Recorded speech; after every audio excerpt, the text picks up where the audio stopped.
بسم الله الرحمن الرحيم مقعيق وإسماعيل قليلنا أهنا أقابل سرع حفيظ كارمها برشدة جامعة سكاي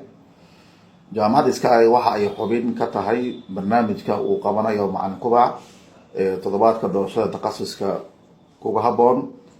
waxaa sharaf weyn inoo ah inaan ka qayb galno toddobaadka doorashada takhasuska ku haboon ardayda Soomaaliyeed oo loogu talagalay ardayda ka soo qalmadalay dugsiyada sare taas oo ujeedkeedu yahay in ardayda aysan ku jahwareerin faculty-ga ay dooran lahaayeen waxaan bogaadinayaa ardayda Soomaaliyeed in ay doortaan faculty ku haboon halkii ay ka dooran lahaayeen faculty-ga saaxiibkiisa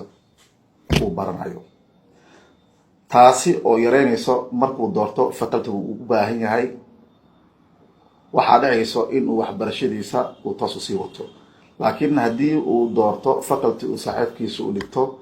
waxaa dhacayso inuu faculty-ga uu ku adkaado kadibna faculty-ga uu bedesho waxaan sidoo kale u mahadcelinayaa macalin kubac soo qabanqaabiyey barnaamijka toddobaadka doorashada takhasuska kugu haboon ardayda Soomaaliyeed waana barnaamij aad u qurux badan kuna haboon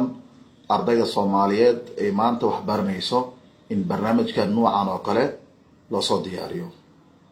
Salaamu alaykum wa rahmatullahi wa barakatuh.